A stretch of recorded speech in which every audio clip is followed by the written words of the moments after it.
You recognize that tune, and you know it's time for Relics Radio. This is a family-friendly show, so the entire family can join us as we talk metal detecting and relic hunting.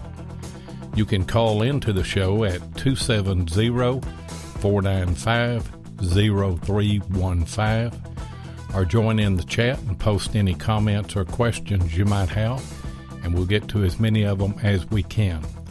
You're listening to Relics Radio of Southern Kentucky and Middle Tennessee.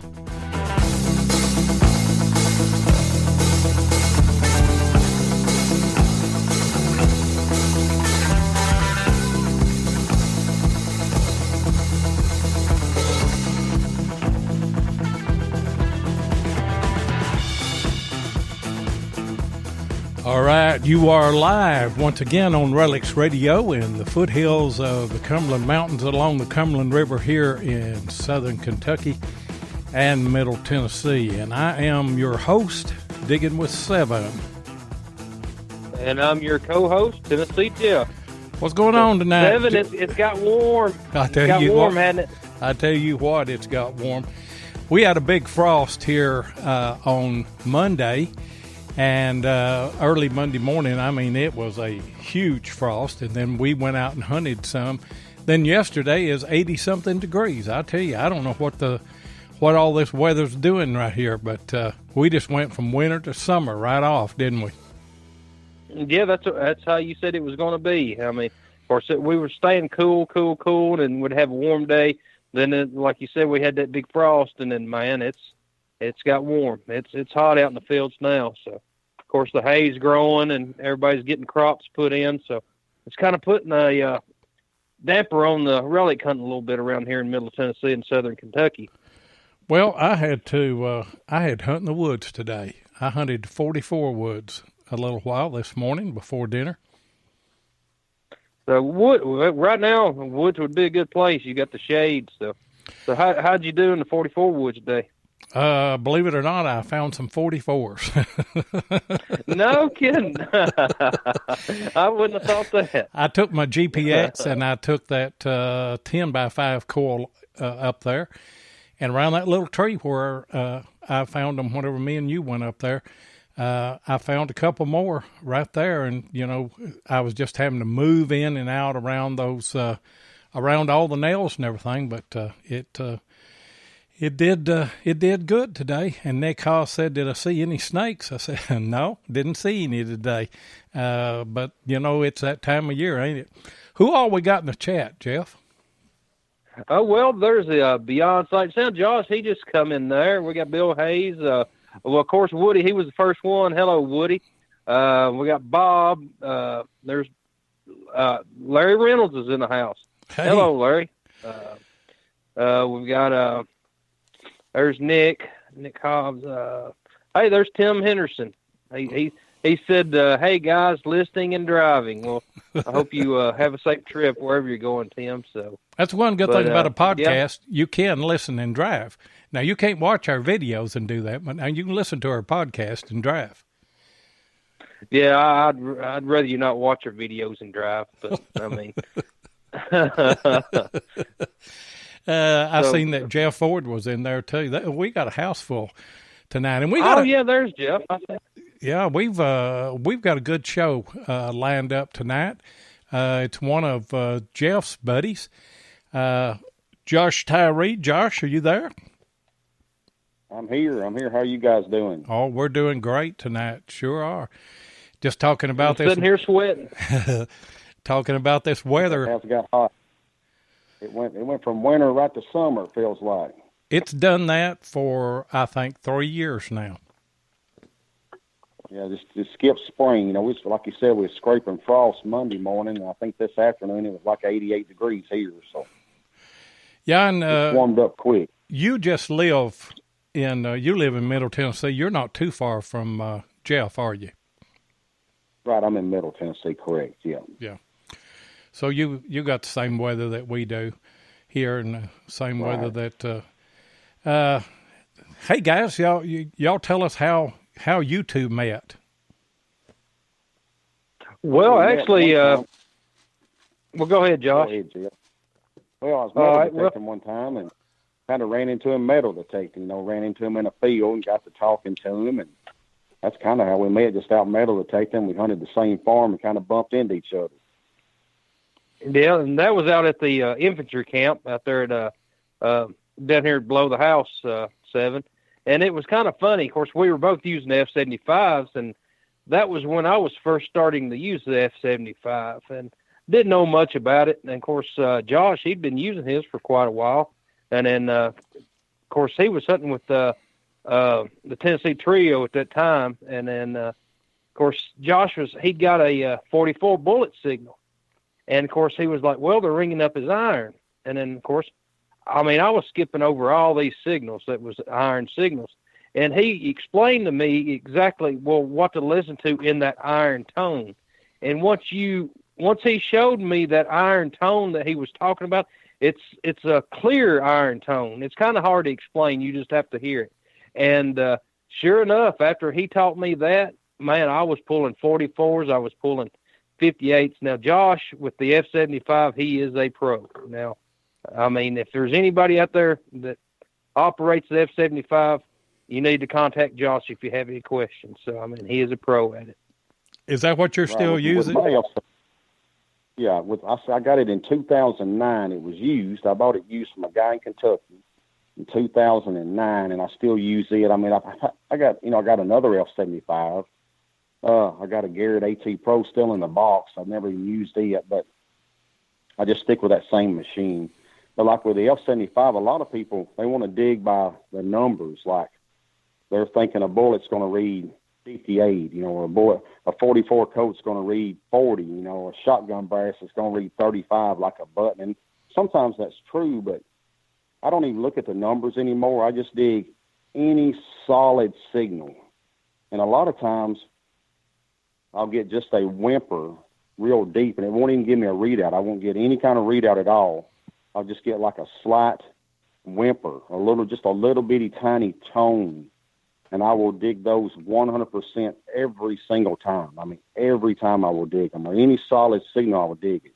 Now, I dig a lot of holes. I'm not going to say I won't dig a bent nail or a square nail with a water rust on it big as your thumb. I'm not going to a square nut, but I dig a lot of bullets and a lot of buttons by just digging solid tones. And I don't even look at that readout. You can just put a piece of tape over it. You don't need that.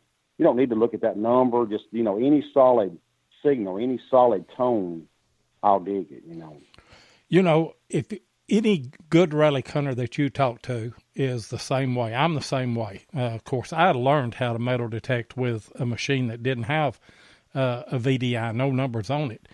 And I learned whenever I was younger, how to listen to the tones and everything. And you can find those little nuances in the tones. And like you say, the numbers, they can be anywhere. But you can hear those tones and begin to pick things out. Well, it's like Jeff was talking about how the bullet sounded. It was just a different iron tone, wasn't it, Jeff? It sure was. It was a clear iron tone, if you can picture that. It was more clear and more pronounced iron tone than it would be if it was just a nail or anything like that. But after he taught me that, I started doing real good with the F-75. And then the only reason I got rid of it because I wanted the GPX, and then of course I couldn't afford it without getting rid of that. But it is a great machine. Yeah, 90% of the time a nail, it will break up a little bit. Now sometimes I'm still getting a little solid signal and I'll dig it, but even when I'm digging it, sometimes I know it's going to be a nail, but I'm kind of double checking myself anyway. But usually a nail will always break up. On the F-75, but sometimes if it's a bent nail, it will fool you quite a bit, or a square nut. But that's about with any detector, It is. Oh yeah, they'll fool any detector. Now, Josh, do you run yours in all metal mode most of the time? I've never had it out of all metal. I hunt it all metal 100% of the time. Okay. And then that's a deep machine in all metal. It sure is. And around home sites, I mean, of course, if you put it in discriminate around home sites, I mean, it's not as fast as some of the newer machines, but you've got it in all metal now, buddy. That is a good deep machine. There's one area I'll hunt, and I call it, it's a hillside with 1,000,000 square nails. I mean, I've never seen a place like it in my life with so many square nails. And sometimes you'll dig a bullet and you might pull out 4 or 5 nails with the bullet. I mean, but it'll still pick that bullet out with nails all around it. You know what I'm saying? So, I mean, now hunting in all metal it'll drive you crazy. I mean, it'll give you a headache. You better have you some Tylenol with you, but you can find bullets and buttons, hunting in all metal, We do that too. And, something that I've learned I do the same thing. I dig anything that is a good repeatable signal. And what I found out is the older square nails, and there's a difference between a square nail, which was pre-1800, and a rectangle, what we call square nail, that is 1800 and newer. But those old pre-1800 nails had a lot of carbon in them, and you'll know them when you dig them because they'll have very little rust on them. And I have dug them. Yeah, I have dug them, and they look copper. Like when you dig them out, they look like they're still slick and shiny, and they look almost like they got copper. They're like a green color almost. Well, that's because of the high carbon count that they have, and that's what makes them sound so good. But right. You'll dig bullets, you'll dig buttons, you'll dig a lot of good non-ferrous stuff that will sound the same as those. So, anybody that relic hunts, if you're not digging trash, you're not relic hunting. I mean, I'll dig a lot of holes, but I might dig 100 holes and come home with 10 or 15 relics. It's just part of it, But you got to dig it all if you want to get the good stuff. You got to keep digging, Yeah, that's right. I mean, you sure do. And then I know, like Loya was saying, I dug some of them nails, and I was like, man, what's this, a brass nail? And then you'd think it was a brass, but it was actually after he done the history clip on the square nail. I learned a lot about square nails after that. So, well, I didn't know that. Talking about Go ahead. And talking about the readings, like the number you're getting on the readout. Like I was looking here, I went Sunday afternoon for a little while with Patrick Stewart, and I dug 15 bullets, 1 coat-sized, General Service Eagle button, 2 button backs, probably 30 pieces of melted lead, a little iron buckle, and none of those relics, none of them read over a 12. If you're looking at the readout, none of them hit over a 12. So, if you're just going by the number, you would have swore all those were nails and you wouldn't have dug anything. You would have come home with no relics. Well, I'll tell you something else. Of course, it's the nails, and a lot of times it's the ground that's affecting your signals. Because I think it is the ground. Yeah, a lot of it has to do with the ground. Yes. And this year I dug a cut real that now on an AT Pro. A real silver will ring up 80, 81, 82. And I've had some reals, I've had some cut silver that rang up in that range. But I dug one that was in the low 30s and real scratchy. But whenever I got it out, of course, it had a bunch of square nails in the hole with it. So anything, it can be the ground, it can be nails, it can be just the condition of the soil, whether it's damp or whether it's dry, will change the numbers completely, and you've got to just throw the numbers out because they don't always apply. Some fields every bullet will read a 55 or 58. Some fields they read perfect, they just read great, but not all fields are the same. Not all soil, like you said. I think if there's a lot of iron in there, like square nails and scrap metal, I think it changes the whole thing. Moisture in the ground, is there moisture? Is it dry? Heat? That all plays a factor in it. Yeah.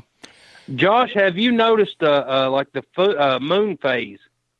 Have you noticed anything about like being a full moon and then changing the signals? No. One time, I'll tell you what happened. One time I was metal detecting. It was in the summer. I went early that morning, but it's still 75 or 80 degrees. It was a hot summer. And I detected this little wooded area and found a few bullets, maybe a couple of buttons, but not very much. But a thunderstorm rolled in. I could hear it thundering off in the distance. I mean, it was just rumbling. That old thunder that just shook forever way off in the distance. And the temperature just dropped like real quick. The temperature dropped probably, 20 degrees. And I'm serious. I started digging freaking bullets everywhere. I mean, never happened again. So, but it's kind of weird. It sounds crazy, but I started digging bullets all over the place. And one morning I went, it was a big frost on the ground. I wasn't digging anything. No signals, nothing. And so, as soon as the sun popped out, and as soon as that frost started melting real good, I started digging bullets right and left. So, I think that does have a lot to. I think all that stuff does play into it. Have a lot to do with it. Yeah, I asked Seven about metal detecting out there in the lightning storm. I went back to the truck. I didn't want to get struck by lightning, but evidently he was wanting them relics. And then, like you said, we had a big storm front moving in, and of course you could, like you said, you could hear thunder in the background, and all of a sudden them signals just started popping. Flat buttons just here and there, and some great stuff. And then, of course, he didn't stop when the storm front got there. He kept on detecting. I was like, man, get out of there. He was worrying me to death. Finally, we sat on the back porch of this old plantation home and made a couple of videos. But he was out there in the pouring rain and everything else. But them signals, they were popping good. Hey, if the Lord calls me home while I'm digging a flat button, I'm a happy man. Also, you went happy, can't you? Yeah, I went happy. Sure did. Now, the new Equinox, which Jeff has got one of those, from everything that I'm hearing about it, and we got to try that Equinox out on Monday, from everything that I'm hearing, the VDI numbers will stay more stable on it than some of the other machines. Now, I guess that Jeff will have to see if that's the case or not. But I tell you what, I was impressed with the Equinox on Monday. Tell them what we did there, Jeff. Well, actually, if you hadn't seen the video already, we done a little comparison. Of course, I'd got the signal, and it was ringing up good on the Equinox 600. And then, of course, I called Will Johnson from California. He come over with the Deus, and then, of course, I don't know what settings he had on the Deus, but that was the settings he were using at the time for colonial sites. And he went over it, didn't get anything. And then Seven, he went over it with the AT Pro, and it rang up his iron, didn't it? Yeah, it's all iron, and that's what was going on with the Deus too. And man, guys, and then of course, sure enough, still a good solid signal all the way around. I done my circles around the target, and then of course dug it, and it was a small piece of brass. And then that small piece of brass, it wasn't a great relic or anything, but it could have been anything that the other two machines were missing. Could have been a flat button, could have been a cut real or anything. And I've got a bunch of Deus people that are mad at me over putting that up. I didn't, I told them, I said, hey guys, I had the AT Pro. Mine didn't do any good either, and they said, well, the guy didn't know how to set up his Deus. Well, he hunts with that Deus every day and he finds stuff, And they said, well, if every machine had hit it the same angle that the Equinox did, I said the Equinox went all the way around it. He never lost the signal, But, it's, you're going to have some naysayers on that. But I was really impressed with that. And then tell them about the lock, the big iron lock that you found. Oh, yeah, I got this good signal. And, it was kind of breaking up a little bit, but you could tell there was something there. So I went ahead and dug it, and it was a big iron lock. And around the keyhole, it wasn't the keyhole cover. It was just a big brass circle that went around the keyhole, and it was picking that brass up on top of that lock. And then, you could tell, it was a brass signal. And, that was pretty much unbelievable. So, it done a real good job on that. And I'd been messing with it for the last couple of days. Of course, I went out here on the deck, and, of course, you have your screws that screw your deck down. And then, of course, I just use them for, like, iron. And I was putting out different targets here and there. And I had been hunting in part 2. It's a mode part 2. And then, of course, iron bias at 1 and sensitivity at 25 as high as you could go. Recovery speed at 3. That's pretty much what I run it because of old home sites. Okay, and of course I run over these targets. It was a gold ring. It was of course, a half dollar from the big silver hoard that Jeff and Wes had found, and then of course a Civil War bullet and a few other things. And I wasn't really doing good in part 2. I went to field 2, mode field 2, the same settings. Iron bias at 1, recovery speed 3. That is the mode that I'm going to next. And I mean, it picked them up, just every one of them, just bam, bam, just with the iron all around them. And then, of course, this is on back of my deck, so I really can't say a lot about it until I get it out in the field. But it did pick them targets up a lot better in field 2 than it did part 2. Yeah, I mean, it was impressive, and the test that we did is an actual field test. We hadn't dug the target. We had no clue what it was. But I told Jeff, I said, when you find a target, holler at us, because I want to see what the Deus does, and I want to see what the AT Pro does on that. And so he found a signal, and we gave it our best shot. It was a signal I would not have dug. And Will Johnson was in running frequency 12, didn't get a good enough signal. He said, I wouldn't dig that. And then he moved up to 18, and he said, I might dig that, but he said it's still scratchy. I doubt that I would have dug it. But, I mean, you could just hear that Equinox, singing on that. I called or I sent Heath Jones a message, and I told him, I said, I need a bodyguard for a little while. He used to be in law enforcement, too. I said, I need a bodyguard for a little while, get all these Deus people off my back. That's pretty good.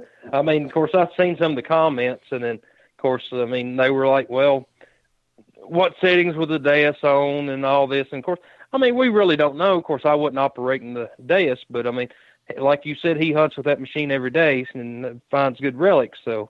I mean, he would have had it on a good setting. So, yeah. Josh, have you ever used the Deus or anything like that? No, I've hunted with several people. I've hunted with several people that had them. And like I said, my old trusty F75. It hung right with them. I mean, I could tell no difference in the machines except for the Deus was a lot lighter. I mean, the weight thing is. The weight thing is great. The F75 is pretty heavy, but the Deus, I mean, the weight, I love that factor of it. But I've never used one, but I have hunted with lots of people, 3 or 4 days straight that use the Deus, Yep. Hey, guys, hold that thought. And I would get Hold that thought for just a second. We've got a hard break coming up, and we'll be right back. If your passion is metal detecting, then you know how much your success is based on the equipment you use. Let my buddy Tim Henderson of Murray Branch Outdoors in Murfreesboro, Tennessee, help you with that. Tim is an authorized dealer of Garrett, XP Deus, Tesoro, and macro detectors and supplies, and he is now an authorized dealer for MineLab. So, if you're looking to get your hands on the new Equinox 600 or 800, then Tim is your guy. Murray Branch Outdoors is not only competitive in their prices, but the service after the sale is second to none. Tim not only sells detectors, he uses them, and so he can answer any questions you might have. Murray Branch Outdoors also deals in used detectors, and he'll take your old detector in on trade when you decide to upgrade. So give Tim of Murray Branch Outdoors a call at 615-948-4611 and be sure and tell him Relics Radio sent you. And Tim is in the chat. If you don't mind, Tim, go ahead and drop your number in the chat where everybody can holler at you. We're talking about this Equinox a little bit, and I'm sure everybody wants to jump up and buy one here tonight. So that's your guy right there. Give him a call. Josh, one thing that you that I get from you is that, and I'm sure that you you would back me up on this. Whatever machine that somebody is using, they need to know that machine forward and backward. They need to know everything about it, right? And the more you use it, the more you'll learn. I mean, you'll never stop learning. You know, you're like, man, a year ago I wouldn't have dug that signal, but now I did, and I've got a good relic. You know, so I mean, I don't think you ever stop learning. And if you get a machine and you're good with it, I mean, my thoughts, in my opinion, you know, stick with it. I mean, there's probably always going to be better technology or lighter machines, but if you got a machine that, you know, you really like and you're doing great with it, then, you know, my opinion, I just stick with it. You know, I mean, I'm a firm F75 user, and I may never change. And I mean, I may keep using the F75 forever. You know, I don't know. You know. Now, yeah, I mean, some machines. You know, I think some machines are better. Like we could all three have F75s, and I might find more than you two. We hunt the same way. We hunt the same settings. We hunt together every day. You know. Like, you know, we might all three buy the same car, and I may never have a lick of trouble with mine, and yours may tear up every 3 weeks. I mean, now all machines are different. You know, I have talked to a lot of people into buying F75s, and I would hunt with them, and my machine would get a signal, same exact settings, and I call them over, and they wouldn't even get a signal. So, I mean, I think machines are different. You know, like I hunt with Quindy and Doug, Quindy Robertson and Doug Holder. You know, Quindy always says I've got a hot machine. He says my machine is just 1 in a million. So, I mean, but, you know, who knows? You know, but that's, you know, a lot of factors play into that. You know. Well, I think that's true because Jeff's AT Pro is hotter than my older AT Pro. Now, I bought one from Larry Reynolds, and I believe it's a little hotter than mine. My original AT Pro is, but I've used that AT Pro since they came out, and you know, I know it. I mean, I know, and Jeff knows an AT Pro. It's hard to beat him with that, or with a GPX, either one. But it's just a matter of learning your machine. And a lot of times, you said a while ago, you dig a lot of signals, even though you think that it's going to be a bad find, a piece of iron or a nail. But that's the way you learn that machine. Right. You know, exactly. Like I said, I've hunted with a lot of people with Deuses, and some of them were really, really good with them. I mean, they were right there with me digging just as many bullets as me. But, you know, I hunted with one individual, and he had the Deus, and I got just a little tiny tone, like, I mean, just a slight, tiny whimper. And I called him over, and he said, I'm getting nothing. I am getting nothing. And I dug down about, I'm going to say 10 to 12 inches, and there was a coat-sized General Service eagle button, you know, and he never got a signal or tone or beep or nothing. And I was just getting a real slight tone, you know, and it was an eagle button. So, I mean, I do think some machines are hotter than others. I really do, yeah. Well, that's the way Josh I know a says lot it. of times, yeah, like you said earlier, when we're out, Seven always says my AT Pro is hotter than his. And then, of course, I was like, well, maybe it's just I'm going over the signals. He's not. But, I mean, we have checked it out and went over the same signal, and mine does seem to pick up a little bit better than his. And then I know the learning curve on the AT Pro is not bad at all. I mean, it's a turn on and go machine, but you just have to learn it. And of course, when we use the AT Pro, we're running an all Pro Zero. You can hear everything, and I can tell a lot more about the ground with that machine than I can with the Equinox or the Macro Racer 2 or anything else that I've got, because I've learned that machine. And of course, I've used the machine since, well, they come out. I think I bought it maybe 7 or 8 months after they first come out.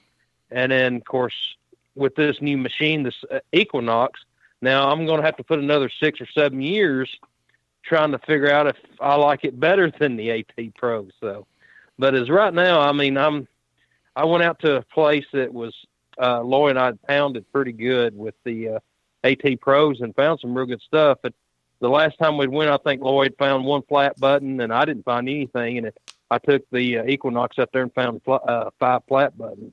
So I mean, it right. Does make a difference. Right, and when I'm hunting with the F75, I've got a coil cover. You can buy the coil cover to go over your coil to keep you from damaging your coil. And I'm on third coil cover because when I'm metal detecting, I'm dragging the ground. I mean, I'm either right on the ground or half inch above the ground. I watch a lot of people metal detecting, and they're 6 inches to a foot off the ground trying to find a target. I mean, and you're losing depth. I mean, I'm dragging the ground when I'm detecting. I mean, I think that helps you tremendously too. If you want to dig some deep targets, you got to keep that coil on the ground. You sure do. That's the way I am. I'm got the coil to the soil, and grass. I'm rolling the grass over as I'm swinging.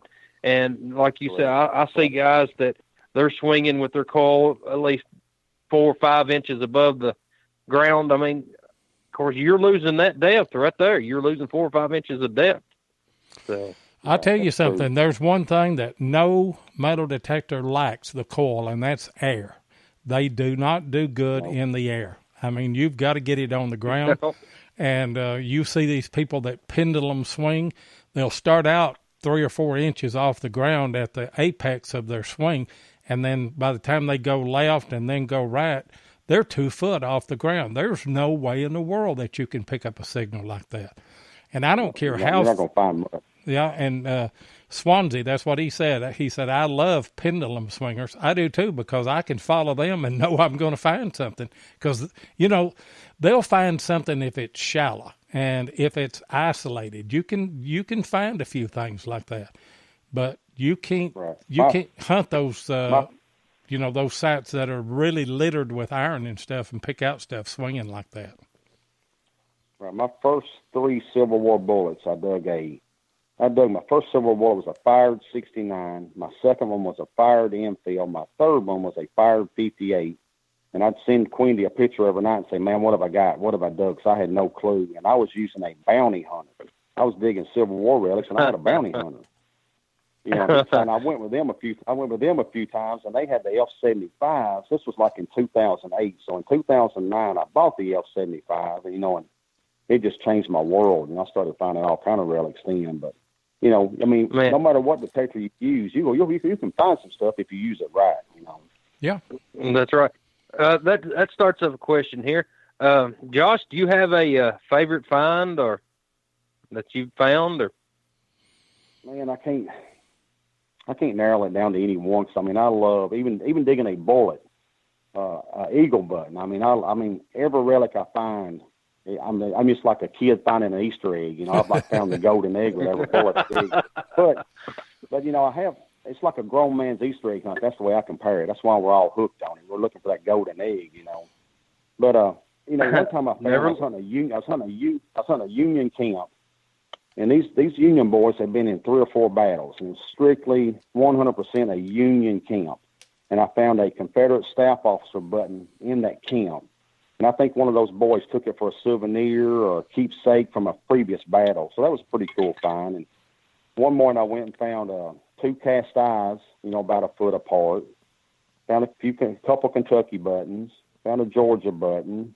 Got a canteen spout with some initials. The guy's got his initials on it. So, I can't narrow it down to any one find. I've got several, I guess. Yeah. So, that sounds like a good collection. But of course, it's like me. I have a couple of finds, like historical significance that I like. But, other than that, narrow them down to your best find. It's real hard to do because, like you said, it's a grown man's Easter egg hunt. And I've really never heard it put that way, but that's exactly what it is. So, yeah, well, we're all looking for that golden egg, man. That's what we're doing. We sure are. And I tell you what, and it's a real competitive sport. Metal, it's competitive. And a lot of people get jealous. It's a competitive. People that metal take, they're competitive. So it's fun, but it's competitive also. Yeah, they are. And some people get mad. Now, me and Jeff don't. We're competitive. We rib each other, and if you watch our videos, you think, well, they're mad at each other. I've had some people say, you guys get mad, and I said, no, that's just a show we're putting on, because I'm tickled to death if Jeff goes out and has a good day. Now, I want to have a good day every now and then, but when I do, he's tickled for me, because we're a team, and we do the videos and everything, so it doesn't matter to me. I just want to save some history and record it. But there are people that, and there's a good competitive and then there's a bad competitive. If you're competitive to the point that you get mad if somebody that you're hunting with has a good day, then that's kind of the wrong kind of competitive to have. Yeah, I mean, if go ahead, Josh. People on the internet, like Facebook, Facebook, let's say, like if you're posting your finds every week or every couple of days, there'll be people on internet sites that'll get frustrated with, like, oh my God, Josh again, or oh my God, Jeff again. There's people that, it's okay to be jealous, but, not in a mean way. You know what I'm saying? Yeah. Yeah, and if you're going to be that way, I mean, you might as well get out of the hobby because, I mean, it's going to be that way.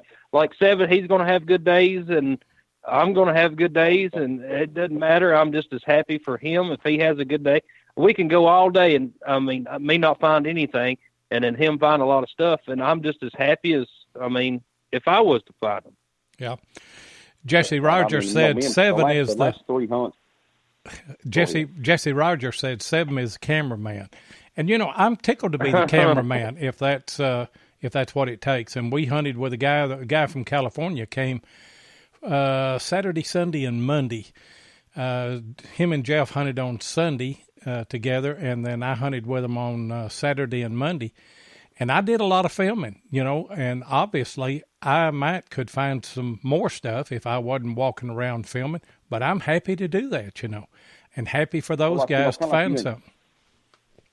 Right, kind of like where you and Jeff teamed up, y'all are a good team. Like, like I hunt with Quindy and Doug, and I hunt with Patrick Stewart, and I think we bring each other luck, because 90% of the time when we all go, one or two of us will find a really good relic. Like me and Patrick, one hunt we went on, and I dug a Georgia button and kept finding bullet spills everywhere. So he was the cameraman. He said, man, he was the cameraman on that whole trip. And then the next trip, he found a George Washington inaugural button. And the next trip, he found a 2nd Regiment South Carolina button with a big 2 on it. So, I mean, I think, when you're hunting as a team or a pair, you're kind of competing, but one of you will usually find a good target. It's kind of like you bring each other good luck, and the way I look at it.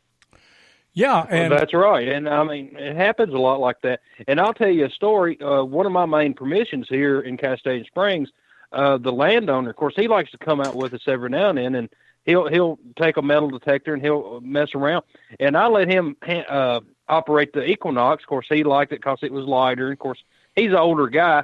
And then, of course, he goes, I mean, real slow. I mean, he doesn't have the swing right yet, but, I mean, he goes real slow, and he'll get a signal. And then, of course, he got this signal one day. It was with the AT Pro. And I was like, well, that sounds like a horseshoe or piece of iron. And sure enough, I dug it, man. It was a token from Lloyd, help me out on this token. You done the history clip on it. It was a token out of St. Louis, Missouri. There was a photographer that photographed soldiers and whole regiments and everything, but evidently he gave out tokens for family members and things to come and get their photograph made if he took pictures of the soldier. But that's what it was. It was a photography token. Great find and great history behind it too. It sure was. And then right after I got the Equinox, I let him use it, and he found 2 buttons just back to back, just bam, bam. And I think, well, right after that, I told him, give me my machine back, just playing. And then, of course, I got to going around, and then, of course, I was finding, that's where I found them 5 flat buttons. And I think he brought me luck just for him being there. Right. Like, talking about digging horseshoes, the other day, about a few weeks ago, I dug the sights off of an infield rifle, the long-range sights off an infield rifle. Uh-huh.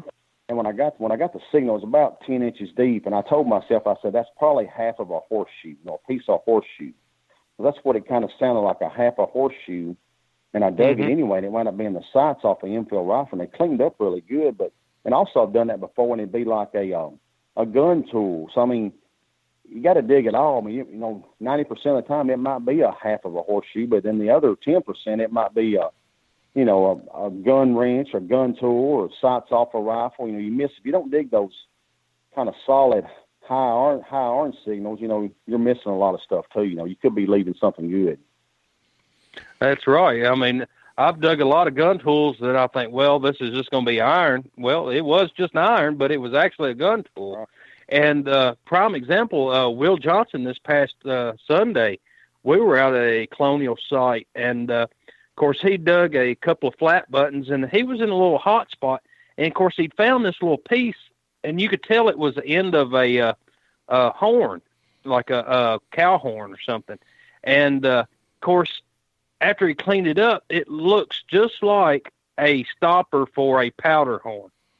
And of course, I Googled some pictures and it looks just like that. And I would bet, 98% chance that's what it is. I mean, it was a great find, and you don't find them relics unless you're just digging in a hole. Correct. That's true. Sure I dug a marble the other day, like an old marble. You never know what you'll find. No. I found a few of those. Arrowheads. Yeah, arrowheads. Hey, guys, we're coming up on another hard break, and we'll be right back.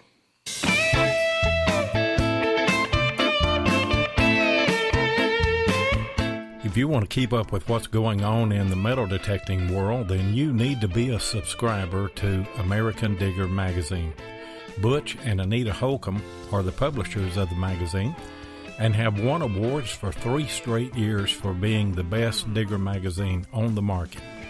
American Digger magazine is available in both print and digital formats, so no matter where you live in the world, you can enjoy the latest happenings in the hobby. You can get in touch with American Digger magazine by going to americandigger.com or give them a call at 770-362-8671 and be sure and tell them that you heard it on Relics Radio. And talking about American Digger magazine, Josh, you've got some articles in that and got some upcoming ones too, don't you? I think I've had 3 in there so far, bullet spills and buttons and thrills in Virginia, Georgia and Tennessee, many happy returns. And the issue that just came out this week, I've got one in there about, metal detecting and also, finding arrowheads and stuff like that. So it's kind of like how they all, like around here, we'll find World War II maneuver stuff, Civil War stuff, and arrowheads, all in the same field. So, it kind of talks about this one farm I hunted a field they had never plowed, and when they finally plowed it up, I went metal detecting. I dug a few bullets here and there, and then I got to finding arrowheads, and there were just arrowheads everywhere. So, so that'll be in the issue that's coming out this week, American Digger. Yeah, that just came out. I get the online version of that, and I think it came out yesterday. I hadn't had a chance to look at it yet, but I'm looking forward to seeing that article. I'm currently working on one, the Great Silver Hoard with Jeff Ford and with Wes Stringer, where they found all that silver in one hole out in Missouri. So I'm looking forward to getting that done and getting it to them. But right. Everybody go check out Josh's articles in American Digger magazine. Good group of people over there, Butch Holcomb and them. They just got back from great people.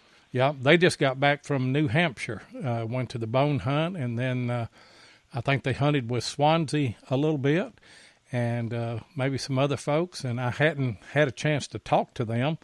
They were supposed to call in last week, and they finally called in after the show was over, and we talked to them for a little while.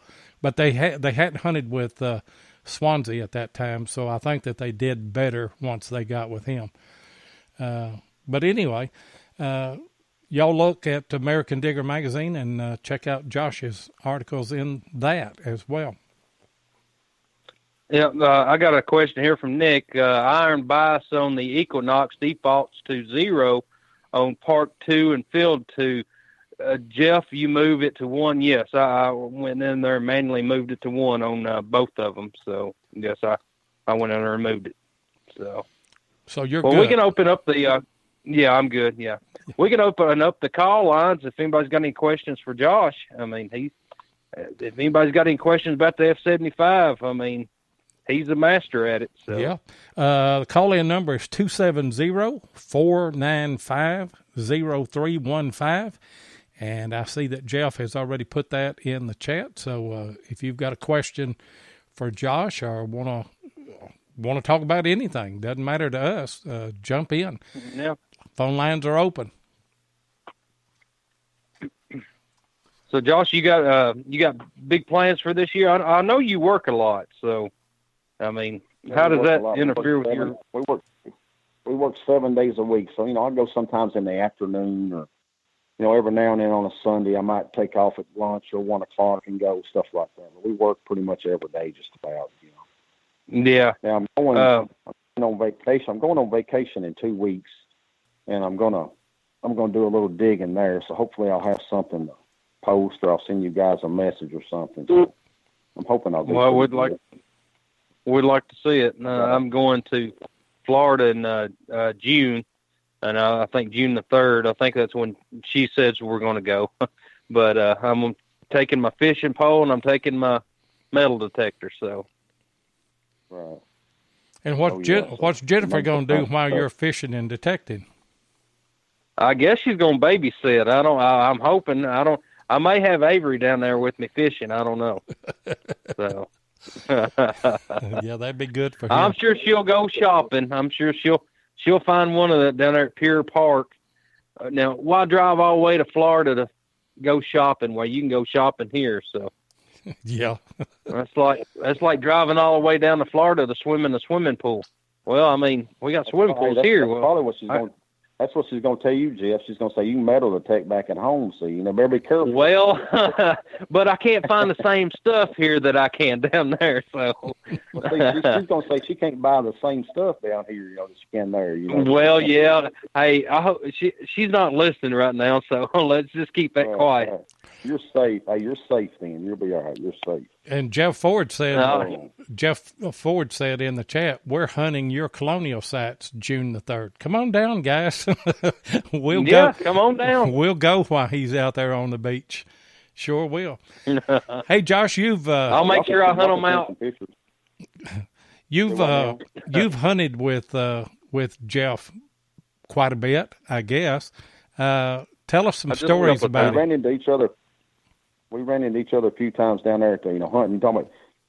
We've just hunted together down at that, what do you call that camp? What do you call it? Infantry camp? Infantry camp, yeah. Yeah.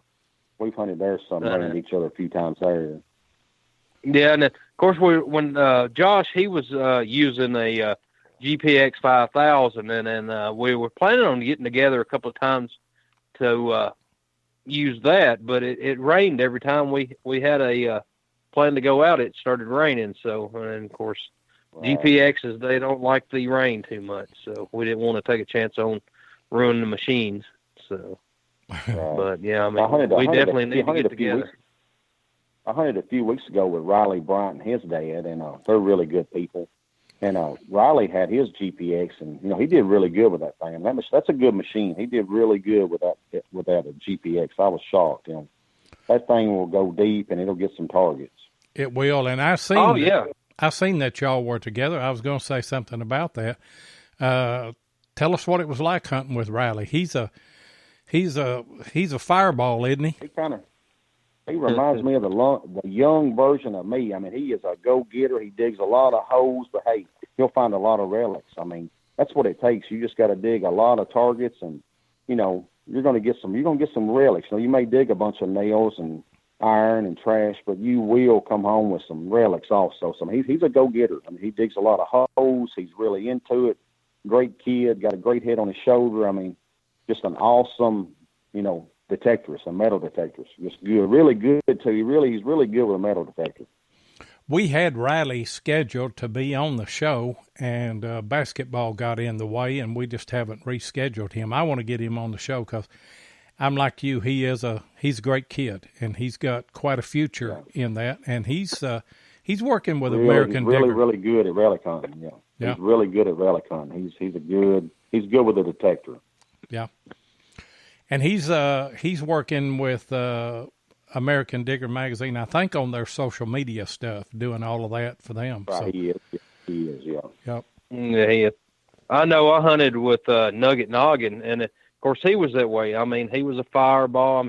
He would dig 10 targets to my one, and I mean I couldn't get up and down that fast. But man, he was jumping around like a little monkey off in them trees, and I mean he was in a it was a shooting range is what it was. I think he found 150, 160 bullets, and I mean within like a couple of hours. I mean he was digging just right and left. I mean he killed it. So, but I mean it's hard to keep up with somebody younger.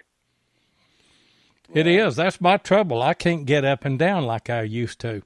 My wife and I, we redone we got a couple of little fountain ponds in the yard, redone those and mulched them and put some flowers in and everything. And I put my knee pads on and gave her a pair of knee pads that I bought that were too small for me. But anyway, we were up and down, and she said, "How many times a day when you're detecting do you get up and down?" And I said, "It feels like 100. I said, "I don't know." And she said, "I don't know how you do it." And I said, "Well, it's hard. I have to take my shovel and get up, But these younger guys, they don't. They just bounce up and down. But now, age will eventually catch up with them. Oh yeah, I mean I can tell Go ahead, Josh. Even me, like when I get home from a hunt or the next morning or maybe even the next 2 mornings, I'm sore, I'm wore out. I mean, yeah. Age plays a factor in that. You'll get wore down quicker, It sure does, and I can tell. Of course, I've got this real bad arthritis, but I mean, I can tell from the time I started metal detecting. I mean, gung ho. I was digging targets right and left, but now, I mean, I can tell over the years that I've kind of got slower and slower, and then, of course, still have a great time. But I mean, once you get to hurting so bad, I mean, it's not fun anymore. And then, like on our videos, like the gold ring I dug. I mean, of course, it was a great find, loved finding it, but I was hurting real bad. And of course, I wasn't as happy as I should have been because I was hunting, I guess you would say. But yeah, I can tell the difference over the years. Right. Talking about slowing down. That's another key in metal detecting, going slow. Sometimes I'll go and I might be hunting a 100-acre farm, and if I'm finding targets or digging bullets or buttons, I may stay in an area, 20 yards by 20 yards all day and dig relics all day. Sometimes you can go right back over the same spot an hour later and dig another bullet. So, I mean, the key too, when I think, in my opinion, when you're detecting, go real slow, work that area. If you find a bullet or you find some melted lead, really work that area over and over real slow, and you'll be shocked how many relics you'll dig in that one little area. Josh, I did a video earlier in the year that addressed that very subject right there. And whenever I went into the 44 Woods. It's a Civil War camp that I found a lot of bullets on. And I marked me off a spot about 20 yards square, and I said, I'm not going anywhere but right here. Now, granted, it was a place that I had found bullets before, but I just wanted to see if there was anything else there. And I found one hole that it was a deep bullet. I got it out, but there turned out to be 7 bullets in that hole. I found a button. I found a what's that little thing called, Jeff, that goes on it's an adjuster a sling adjuster. Found one of those and found belt adjuster. Yeah. I found belt adjuster. Yeah. I found all kind of things in that little 20 by 20 yard square place that, I would have almost swore it was hunted out, but you hit it one way, then you hit it the other way, and then you go diagonal across it, you go in circles, and you would just be surprised how much that you're walking away from.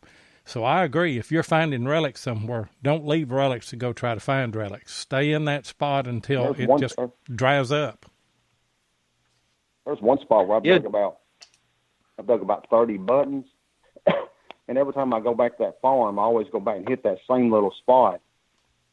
And, out of 10 times, 3 or 4 of those times I went back to that same spot, I dug another button.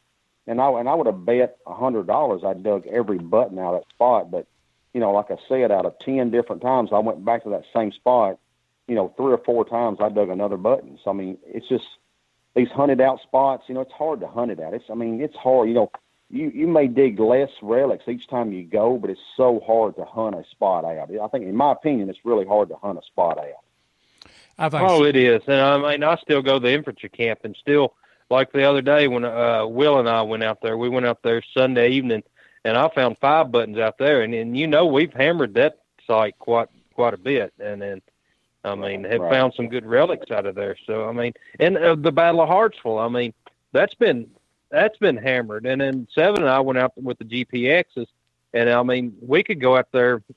I feel we could go out there right now and then find 5 or 6 bullets apiece. But it's, you never really hunt them out, and it's just they're a little bit deeper than other machines can pick up, and that's. Hey guys, phone lines are still open. 270-495-0315. We've talked a little bit about everything. F-75, the Equinox, AT Pros, ways to hunt. Give us a call and give us your thoughts or any questions that you have. We'd love to hear from you. I know, of course, I remember Josh told me one time, of course, I think it was that same day you was talking about the iron signal on the F-75, but you was like, every time you go back to a campsite, you go slower and slower. And, of course, like one day you'll go and you'll be going decent speed. Next day you'll go a little bit slower. Next day you'll go a little bit slower. So, you have to slow down to find them targets. Plus, when you go back to the ground conditions might be different. You know, more moisture in the ground. You know, you might have hunted it when it was really super dry. Ground was baked like concrete. When you go back, there might be more moisture in the ground. You know, all that helps. You know, in the wintertime, the ground will freeze and thaw, and that'll move targets around in the ground. So all that helps too. You know. Yeah, that's a point that I was going to bring up. The freeze and thaw will actually bring brass up. Now, I don't know. I guess it would bullets too, but tree roots and things will push artifacts up as well. I dug one today. I dug one under a tree root. It took me about 30 minutes to finally get the bullet out, and I don't even know for sure if it was Civil War era bullet or not. I think it was as deep as it was and everything, but I'm sure that roots have pushed that a little bit, you know, over time. Right, and I go on a lot of hunts, and it may be a place that's been hammered, like these group hunts. You know, it may be an area that's been hunted by 10 other group hunts. But I've learned, too, when I go to those hunts, I hunt around a lot of trees. Every tree I come to, I go all the way around the base of that tree, as close to that tree as I can get. And I've dug a lot of relics that other hunters missed because they didn't hug that tree. They didn't get as close as they could to that tree with their coil. So, that helps me a lot on those, group hunts, because every tree I hunt as close as I can to it. You know, Swansea brought up a good point about hunting around trees. I don't know if he called in on our show or another show that I was listening to. I can't remember. But he said that back in the colonial times that was kind of their storage shed. You know, if they broke something or whatever, they'd put all the iron or old broken things around a tree. And then if they needed them later to make something else out of it, they knew where it was at. So the big trees that you find on these sites and everything, not only may they have put some things there, but other hunters are not going to go to the trouble that it takes.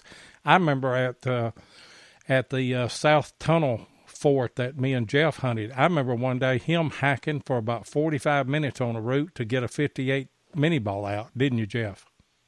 Oh, yeah, it was terrible. And, of course, that's the thing about hunting in woods, but it seems like every time I find a signal in the woods, it's up under the root instead on top. But, I hacked on that root, and then, of course, if I needed a saw is what I needed, but, I finally got to it, and, it was a nice drop bullet. But, you're hunting in woods, and, you need to take a saw with you.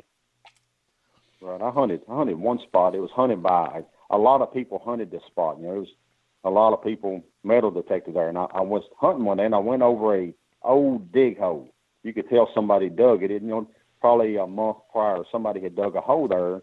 But when I went over it, I got a target. I got a signal, and I thought, man, I'm going to dig that. I thought, well, they probably threw a horseshoe back in the hole.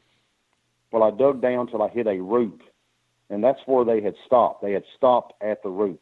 So I went ahead and dug out a little wider hole, and I went under the root, and I got a bullet mold for a boot pistol. I mean, a real pretty bullet mold for a boot pistol that another hunter had left. They dug to the root, and they gave up and quit. Man, see, I mean, you got to dig them roots. I mean, you got to get up under them somehow, ever how you can. So, well, I mean, it's right. And a lot, like next to the fence lines, and of course, Seven and I, we hunt a lot of thickets.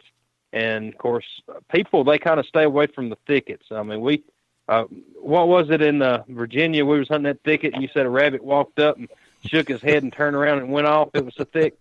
That was that's kind of thickets we hunt. That was in the New York camp, and that was the thickest thicket that I've ever been in. I'll just tell you. I wish we'd have went the other way instead of going back down the hill that day. We'd have probably found some stuff. Yeah, I know. But we do. We hunt a lot of thickets. I went on a hunt one time, me and Patrick Stewart and Larry Hinkland. We went on a hunt, and it was like that. I mean, it was the thickest. I mean, it was like a jungle. It was you had to get down and actually crawl and stick your detector out in front of you. But we found relics because nobody else had hunted that thicket. You know, we had J-hooks, buttons, bullets. When we had a good hunt, but you had to literally get down on your hands and knees and crawl through the maze of thicket and jungle. I mean, underbrush. But there was relics there that nobody had ever hunted it. But, you know, I told him, I said, if anybody ever clears that area, man, there'll be a lot of relics there because it's so thick you really can't hunt it. Uh-huh. And that's a lot of places that Seven and I hunt. And I know one right now, like that fort he was talking about.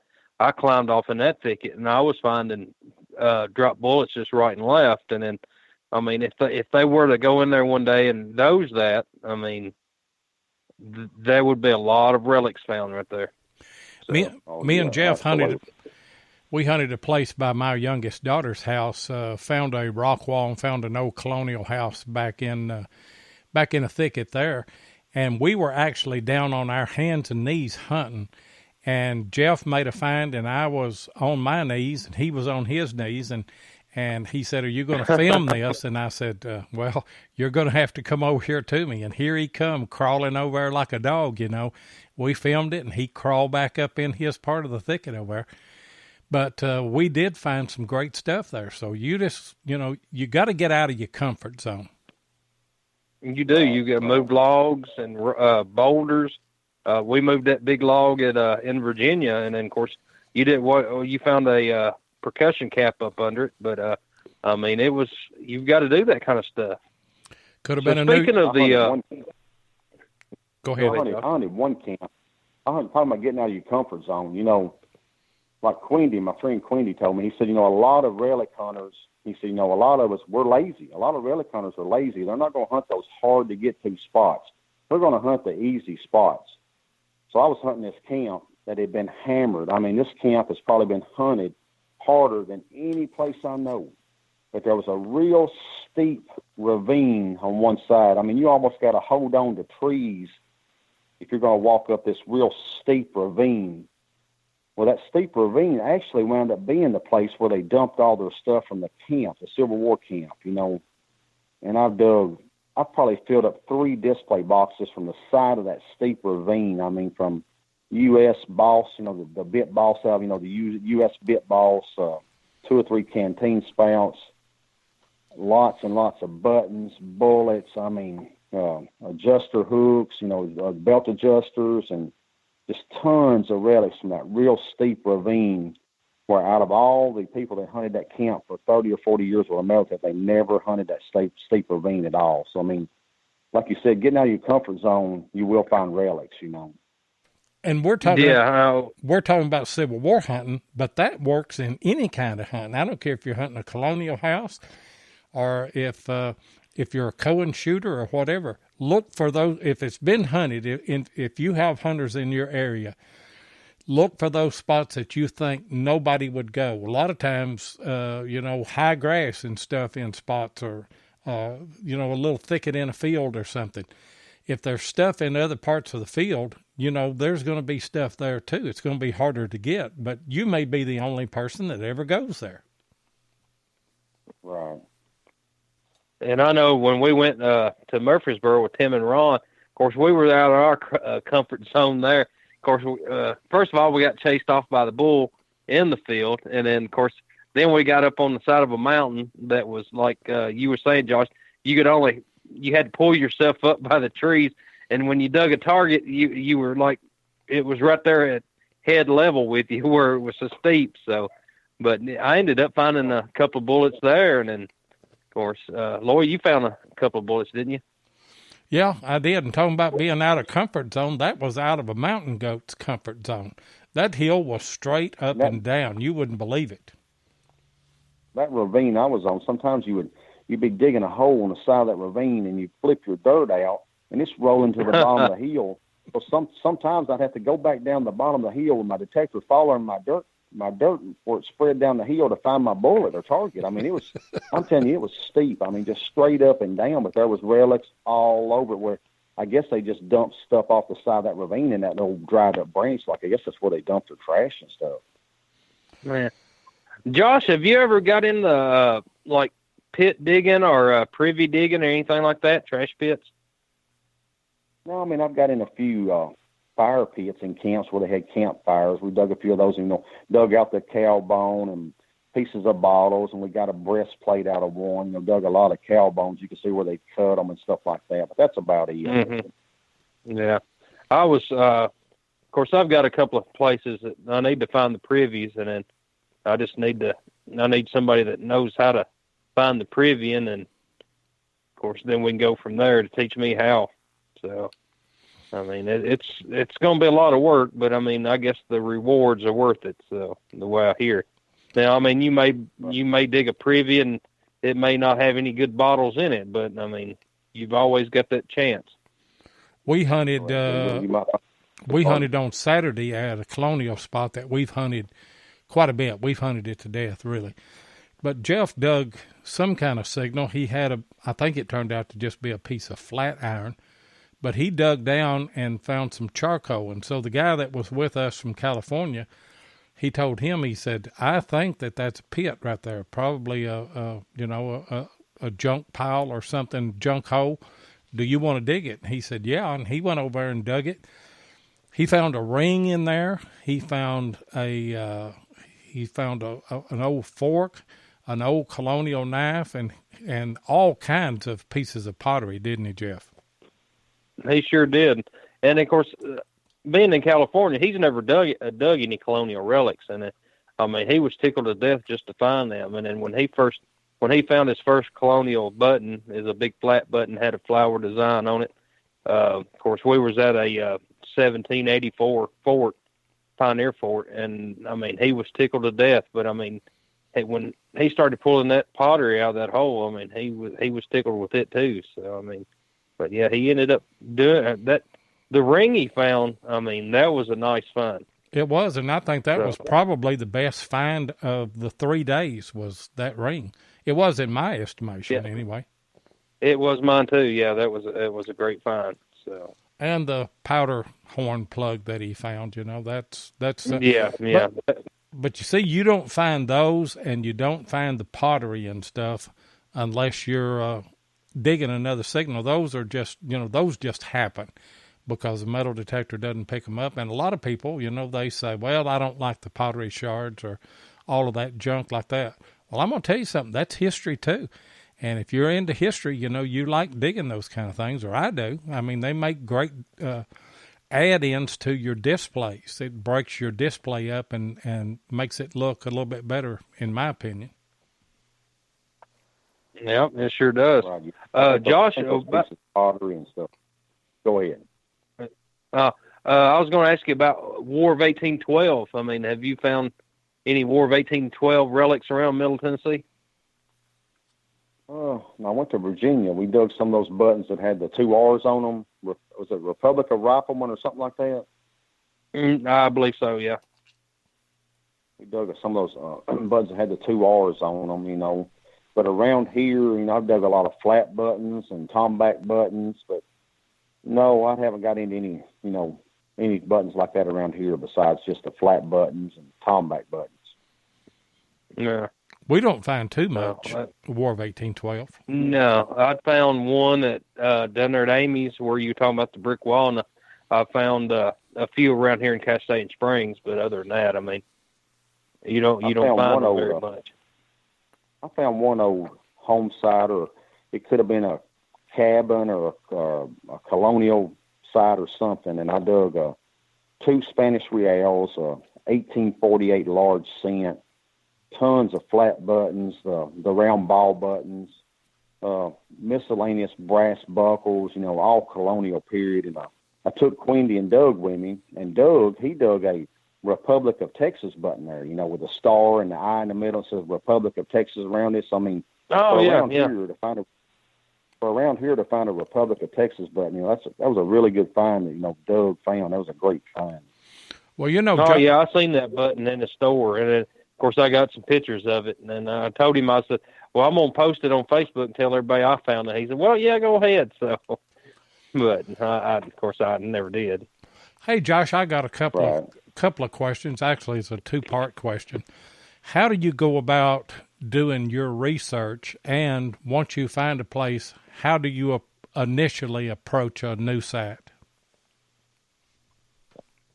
My main thing is, word of mouth, talking to older people or older farmers, but I really love to hunt around springs. Like if I can find a really, the first thing I usually ask somebody is, hey, do you have any springs on your property? So I love hunting around, good springs, because I found lots of Civil War camps, pickets around springs.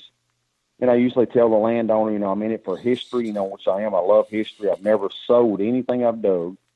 Now I have traded for stuff and bought relics, and I have sold those and traded for those, but I've never, ever sold anything I dug. Now, I have gave away stuff that I've dug to friends and family, but I tell them, I explain to them how much I love history and, what I'm looking for, and, sometimes the landowners, they'll want to see what I find, and some of them could care less, but usually my biggest thing is I look for springs, real fresh water on the farm.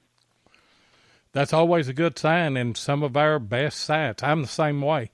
We don't have any old maps in my county here in Kentucky because John Hunt Morgan burnt our courthouse during the Civil War, so all of those records were destroyed. But whenever I approach a farm, I do the same thing. I ask them, how many springs do you have on the place? And most of the landowners will take you and show you those springs. And if you can find some high ground around that, you've probably got, well, I'll tell you what I found, Adam, and Jeff will tell you the same thing. You'll find places around springs and on high ground where the Native Americans were, colonials were, Civil War was, and then you just keep going on down the line. You got multi-cultures at those places. Right. You sure do, and then sometimes a lot. Go ahead, Josh. Sometimes some of the worst, usually I can look at a spot and say, hey, there might be relics there. And sometimes I'll look at a spot and say, man, there ain't gonna be nothing there. Well, one situation I went, I knew there was a camp on top of this hill. So I asked the owner, I said, can I go hunt that Civil War camp, explain to him everything what I was doing? And she said, no, honey, we're gonna save that for the family. But she said, now there's a field down here at the bottom of the hill. She said, you can go hunt that field at the bottom of the hill. You might find a fired bullet. That was her exact words. Because they knew the camp was there. They knew the history of it. She said, you go down there at the bottom of the hill, hunt that little field. You might find a fired bullet. When I got in that little field, the first relic I dug was a carved double-bit axe that they'd carved out of a Sharp's carbine. And I knew that because I dug so many Sharp carbines in that field. And it was what it was. It wound up being a Union cavalry camp that nobody had ever stuck a coil to the ground. I mean, it was like, oh my gosh, it was unbelievable. And I probably dug 800 relics out of that little field, U.S. plates, sword hanger hooks, breastplates. It was all Gallagher's, Sharps, and 44 coats and eagle buttons. But I mean, it was just like relics. Everywhere you stuck your coil, you dug a relic, So sometimes the worst looking spot can turn out to be a great spot, so you never know. You never know till you go look. That's true. Yeah, that's exactly right. I had a lady at work. she was like, well, come out my house, and just check around my property. She had owned like, I think it was 10 acres. And then, of course, I was like, well, it's nothing but old pasture field. And, of course, she kept on. And then my first signal, I finally went one day, my first signal was a 58 drop. Beautiful. And then, of course, I ended up finding several 58 drops. And then, of course, I'm still in the process of trying to get permission on the other land next to her. So, I mean, I know probably the main camp was on that side, but, I mean, you never know. I mean, treasure's where you find it. So, hey, guys, we finally got a call coming in. Woody Jones, what's going on tonight, Woody?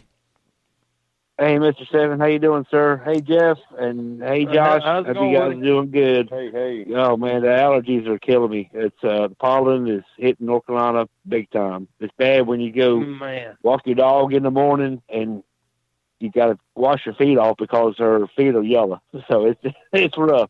But, that's bad. Yeah, that's terrible. But it's a kind of a different question because it's kind of a taboo thing for metal detectors. But I also want to ask you, Josh, what is the most expensive, like the most valuable thing that you've ever found? I know, people like us, we're not in it for the money. I'm not saying that at all. I was just kind of curious. You have something that you found that was worth a couple $100, a couple $1,000, or something that you'll never sell because we do what we do to keep, not to sell, and I was. Right, I haven't never really found like a CS buckle, worth thousands of dollars, but I've dug a lot of Confederate buttons, U.S. plates. I dug one sash buckle out of a Confederate camp that had the star in it, like a star sash buckle. But probably the most single relic. If you just picked one relic, probably $300 or $400 is about it. Right. I got a sword belt plate that I'll never take nothing for it. I don't care if they offer me $10 million. I'll never take anything for it. It's worth $300 or $400. But I'll never take anything for it. But that's just that's how it's cool to find something that is rare and it's worth a lot of money, knowing that you're never going to sell it. I mean, you found it, and it's bam, this is mine. I found it. Nobody's going to get this till the day I die, I guess. But I thought I'd just ask that and see if you found anything that was like, "Ooh, man, this is awesome." And no, one morning I dug a 1848 silver $50. I mean, it's in great condition. I mean, a beautiful coin. So I've never dug anything in the thousands or anything like that. But a lot of, I would never sell anything like you said. But if you add it all together, you can get some money. It adds up. It adds up for every relic you dig. Oh yeah, but like I say, that's not the point of it. But it is cool to know that you can say, yeah, I found this, and this thing is worth $1,000 or something. That's kind of cool to say that, just because it's rare. You kind of look at it like you pay big dollars for these metal detectors, and you get to looking at your stuff you dug, you're like, well, man, I paid for that detector. If you ever wanted to sell that stuff or had to sell that stuff, you're thinking, well, this stuff would kind of pay for the detectors I bought. Or some people look at it like, maybe someday when I get real old, this might be part of my retirement. That's kind of what some people exactly. Yeah. And hopefully it'll go. I don't have any children, but hopefully my nieces and nephews will look at my stuff that I found and will appreciate it, not want to sell it, but, put it up somewhere and say, yeah, this is, my uncle found this, and, this is cool. This is something you don't find anymore. That's what gets me about it. That's why I love it. I told Tom Hayes and Larry Hinkle, I said, someday I'll kill over dead, and my family will sell this stuff for probably pennies on the dollar. And both of them said, hey, give them my phone number. Go ahead and give them my phone number. They were laughing, but, my biggest fear, sell this stuff for pennies on the dollar. My biggest fear is that whenever I die, my wife will sell my detectors for what I told her I paid for them. Your detectors are worth billions of dollars. Laura, you and Jess both. Y'all's are worth billions of dollars for the stuff that y'all find. Y'all's detectors are priceless. They'll be, who knows what's going to happen 50 years from now. Well, I'll tell you what. Woody, I'll sell you a detector if you want to buy one, buddy. Hey, my 75 looks like it's been in a train wreck. Yeah. The thing is beat all to pieces, but it still works, Yeah, but you. Oh yeah, that's the way my AT Pro is. It bounces around in the truck, and I mean it still goes. I mean, I did have a little trouble with the grounding cable on the inside, and of course, after a couple of YouTube videos, I took it apart and soldered it back, and it's worked great. But I mean, yeah, that's what a detector. That's what I got it for. I mean, it's all terrain. That's right. So I mean, that's right. It's beat up, but hey, it still works. Hey, Josh, I had another question, and I'll just throw this in before I ask the question. Seriously, guys, you can tell your wife this is the cheapest hobby that we can get in. You have your initial investment of buying a metal detector, and you're going to give and it's exercise. Yeah, it's exercise. It's good for your health. But once you put that money forward to get into the hobby, you really don't have anything other than gas money, maybe a motel bill and eats and things if you go on an organized hunt to Virginia or out of state or something. But it really is a cheap hobby. But one question that I had, Josh, what is one thing that you can think of that you should have found but haven't?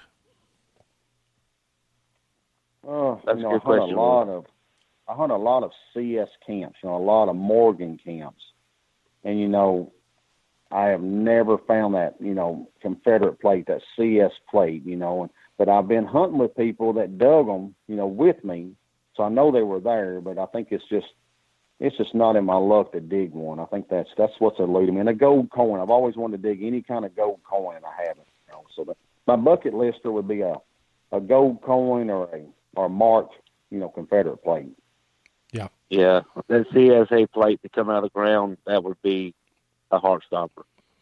I mean, that would be absolutely incredible, to find that. That's a top. And I got a question. Sir, I'm sorry. I was going to say, I have another question about the spring houses. Oh, I'm sorry.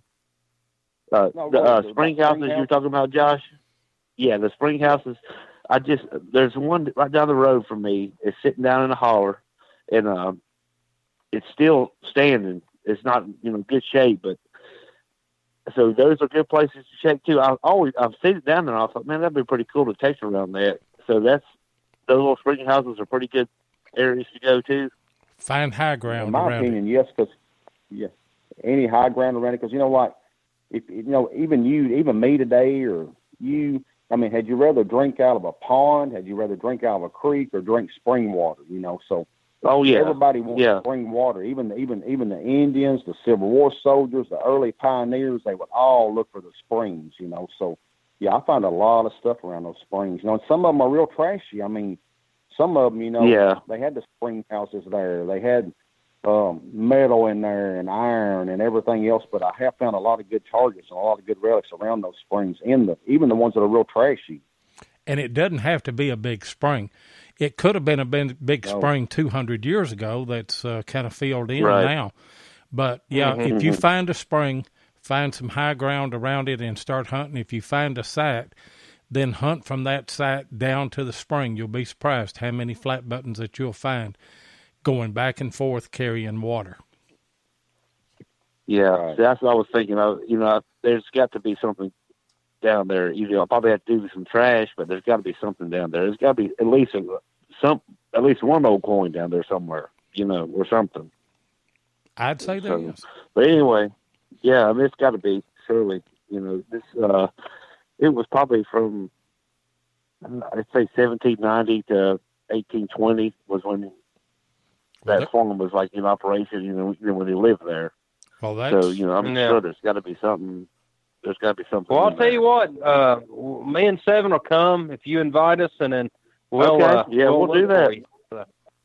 That'll work. That'll work, guys. All right, I'm gonna jump off here so somebody else can call in and Thank you again, guys, for what you do. I love the show every Thursday night. And Josh, thanks for coming in, and thanks for taking my call, guys. And I will catch y'all next Thursday night. Man.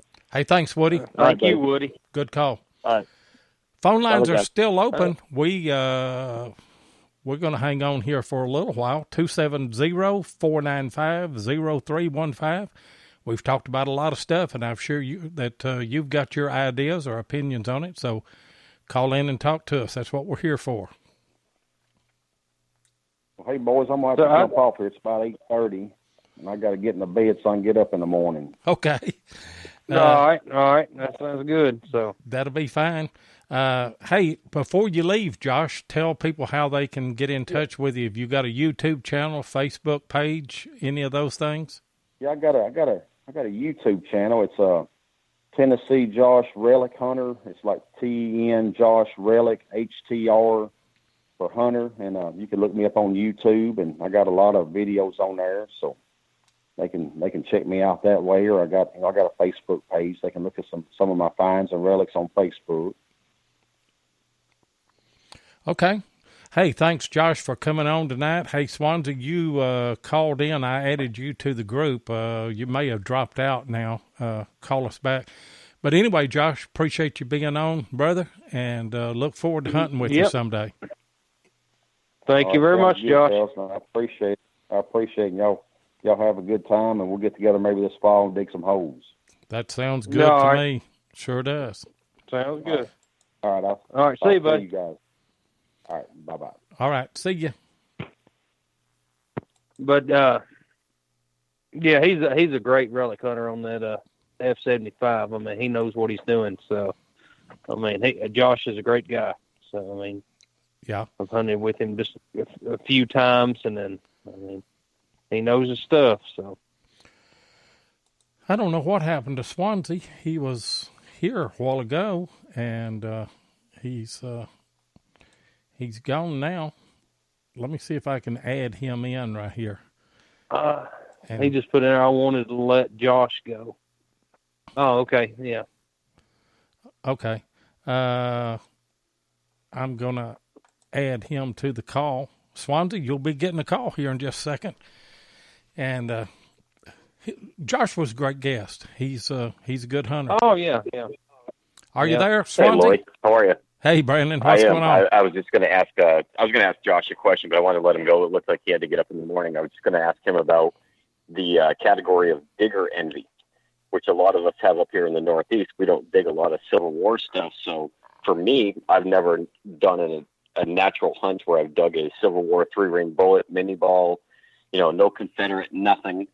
That's just kind of one of those questions I have for people that live in the South that dig this stuff all the time. I'd be curious to see what they would like to dig that maybe that we have in the Northeast or somebody has in the Northwest part of the country. I have been fortunate enough to dig a lot of great New England history, but still, that's my bucket list find is something Civil War other than the buttons that were brought home. We find some Civil War volunteer militia buttons, that type of stuff, but I was just curious if he had anything out of the New England area that he'd ever would like to dig. You mentioned 1812 earlier, so. Well, I can answer that because, we like to dig large scents and we don't dig that many. And I know that's, those are like wheat scents up there for y'all. Any of those old large coppers, I'd like to come up there and dig. Obviously, I'd like to dig a George Washington inaugural button because I'm a big button man, love to dig those buttons, but just all of that colonial stuff. And I'm envious of that, like you are, the Civil War stuff here. But we can only swing our coil over where we live unless we make a trip, so. But we're fortunate. If it's not there, you can't dig it. No, if it's not there, you can't dig it. And, we've been fortunate enough to find a few colonial houses here. And whenever I say colonial, I'm talking about, the late 1700s, whenever the first settlers came in here.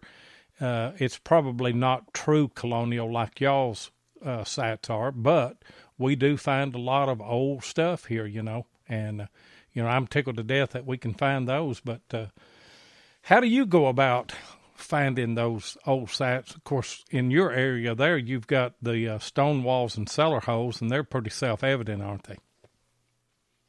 They are self-evident, but the problem is that we have up here, there's a lot of people that metal detect in New England that have been doing this for probably longer than I've been alive. I'm only 38 years old, and I know local guys that have been doing it for 50-plus years. The easy stuff, as far as cellar holes, they're gone. So you've got to really put the boots to the ground and spend some time either mapping or I do a lot of winter hiking up here because, of course, we have 11 months of winter, and then we have August where we can metal detect. So when I find these sites, I map them out on my phone and then go back, 5, 6, 7 miles into the woods. These are the spots that aren't easily found by the person driving down a road, and you see a cellar hole on the side of the road, and those are the spots everybody goes to. For me, the best things I ever find are on these old Class 6 roads that are pretty much impassable for 6 months out of the year.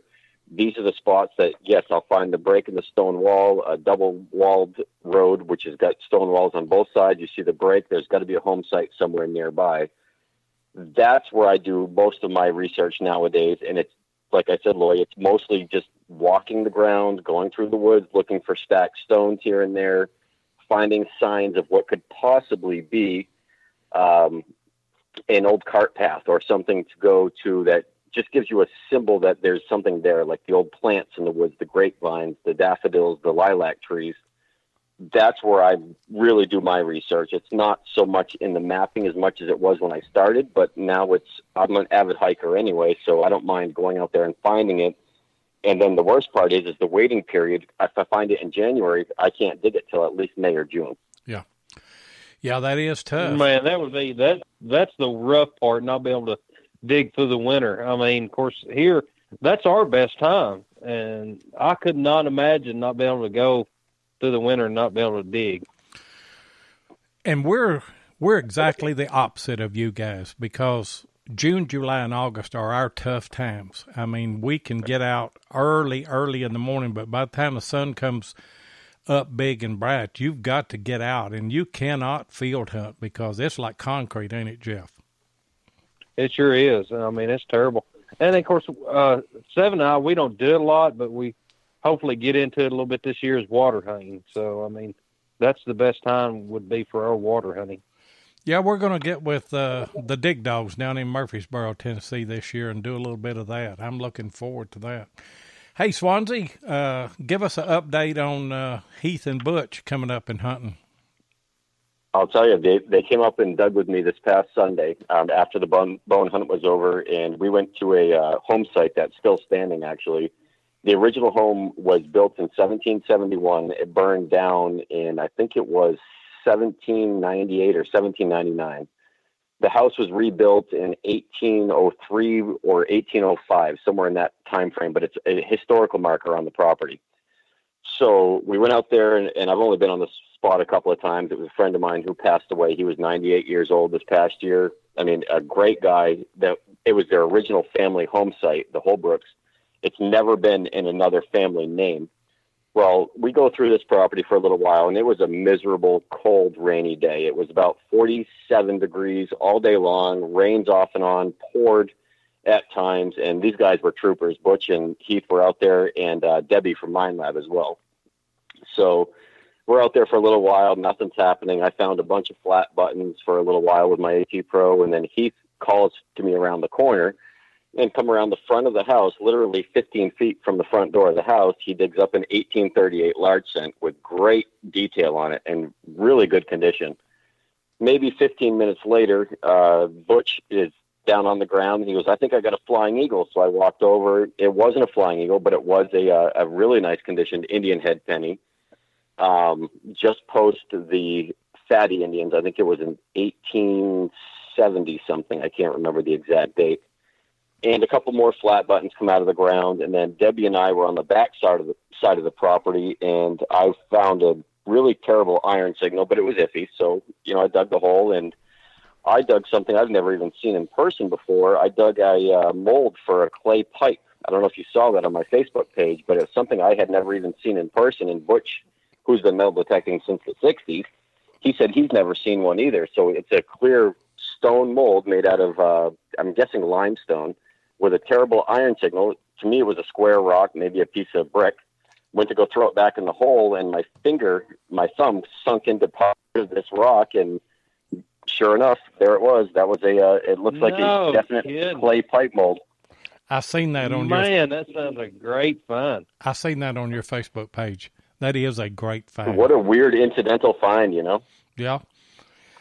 And you find those kind of things only whenever you dig those iffy signals, you know. I mean, some of the worst signals that I've ever dug turned up some things that, you know, you wouldn't pick up with a metal detector, but were great finds like that. Yeah, it's fun to find stuff like that, you know. We talked to Butch and Heath last Thursday night. They called, but they didn't call until after, well, the show was over with. We'd already went off the air, and we were just sitting and talking to our guest, and they called in and gave us an update on the bone hunt. They didn't have too awful much luck at the bone hunt, did they? No, there wasn't. It wasn't just them. It sounded like it didn't go as well as it had in the past. I've been in the bone hunts in the past. I haven't been in recent years, but yeah, I mean, George, the guy that runs the hunt, normally has some amazing permissions up here. I mean, I've been to a couple of bone hunts over the last 5 years where I found reals. I found a really nice story, a 1972 class ring in a field that Josh Kimmel, who's in your chat room, helped me return it to the guy.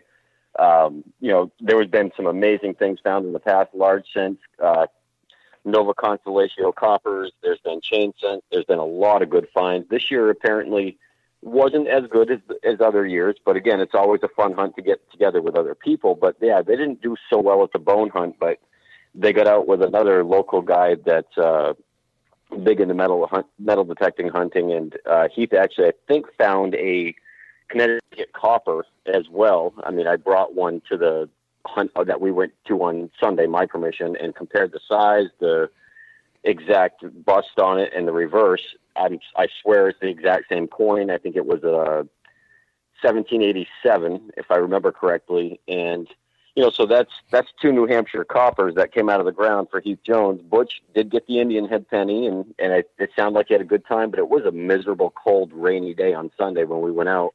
And then yesterday and today, it's been around 90 degrees up here. So, you know, I know you guys just said that it's summertime is where you don't hunt as much, but we go from negative 25 to negative 30 in the winter, but we can also get to 105 in the summer. That's a great. So you're looking jump. for that 105. Yeah, that is a big jump. And I mean, tell me about it. It's terrible. Negative temperatures like that. I mean, yeah, I can see why you don't hunt. Of course, the ground's froze hard as a rock. So it is, and it's not till at least late April, early May that even it thaws even in the woods. At that point, I went out a couple weeks ago looking for a cellar hole that I've been trying to find on a map for 2 years. I finally found it. I got out there. There's at least a foot of snow. Man. Well, we had frost Monday morning whenever I left Kentucky, and I'm an hour and a half from Jeff. And there was a heavy frost on here Monday morning. And then yesterday it was 83, and today it was 85. So we went straight from winter to summer. We didn't have a spring this year. That's exactly what we did, Lloyd. We went from 40s during the day, and then all of a sudden it was yesterday I went hiking. I went mountain climbing, actually, and it was 90 degrees during the day. Today was 88. And it's going back down to low 60s to upper 50s over the next week. Yeah, we've got a storm system that's coming in. See, that's a temperature I like. I agree with you on that one. That's the perfect temperature for me. It's when it gets to that 105 in the summer, and then you're thinking, oh, God, it's too hot. Well, you come to December, January, and you're saying negative 25 degrees with a negative 45-degree wind chill. It's like, Jesus, I live in the wrong part of this country. Yeah, you do. Hey, guys, Swansea's going to be on with us May the 17th, and we're looking forward to that. So we don't want to get into a whole lot of stuff and cut into that show that night. Next week, we're going to have Anthony Hostetler on May the 10th, and then we've got an open date after the Thursday after May 17th. Don't have anybody booked currently. But then May 31st, we've got Jim Fielding with the Central Florida Metal Detecting Club down there in Florida. So that'll be a good show. Sure will. You got anything else to add, Jeff? No, I mean, I just appreciate all the listeners. I mean, we couldn't do this show without you guys, and just appreciate you Swans calling in. Appreciate Josh being a guest, and I mean, and Woody like calling I said, we in. couldn't do without you guys. Yep, we got Woody. Of course, he calls in every time, and of course, Woody's there for you. So. Yeah, we appreciate Woody and Appreciate everybody Woody. else. Yeah. Mm-hmm. And looking forward to the show with you, Swansea, in a couple of weeks. Looking forward to it, guys. I won't keep you guys on here, close up your show, but yeah, no, there's a lot of things I'd like to talk about, including New England history. And you brought up the War of 1812, which nobody even remembers. I never learned about it in school, but I'll tell you, when you metal detect, you can find some amazing things out there that will bring back some history that nobody knows anything about. So you're exactly right. Oh, you can. Well, yeah, I'm not going to say too much. We'll just wait till you're a guest, and then. Yeah, we want to cover all of that stuff, and I'm not against having when you come on. I'm not against having a 2-hour show because I want to cover just as much information as we can. Everybody likes you and looks up to you as a metal detectorist, and from what I see on your Facebook page and everything, and the comments that you make, you're a good hunter, and so that's the kind of people that we love to talk to. Well, I appreciate that, guys. Kind words. You guys do a great radio show over here. You've got some great guests, great content. You stay focused for the most part. You're always going to go askew. You can't stay on every topic. But, you guys are great to listen to, and I look forward to the success for you guys, and I look forward to being a guest on the 17th. Okay. We will. Thank you very much. We will see you then. And everybody, we will see you next Thursday night here on Relics Radio, 8 o'clock Eastern Time. And me and Jeff, we appreciate all of you being on tonight. We're just, Jeff, 2 rednecks with a metal detector? With a metal detector, yep. Oh, I got a new metal detector now. What? Hey, that considers me a high-tech redneck? Is that what it considers me? I don't know. You're not going to be a redneck if you keep wearing that Crocodile Dundee hat, though. Y'all will see that in probably next week's video or week after next. Anyway, guys, thanks for joining us tonight, and we will see you next Thursday night at 8 p.m. Eastern Time.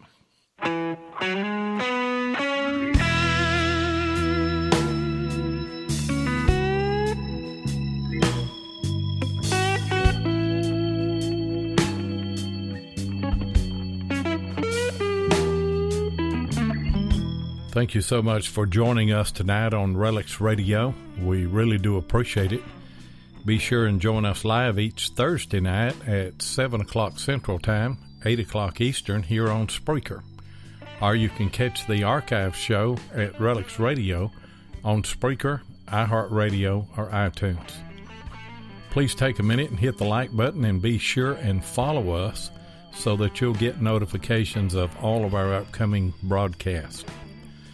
You can also find us on YouTube at Diggin with 7 or Tennessee Jeff, or you can check us out on our Relics Radio Facebook page. If you'd like to get in touch with us, then send an email to digginwith7@gmail.com. We'd love to hear from you. We hope you'll join us next Thursday night, and until then, get out there and dig some history.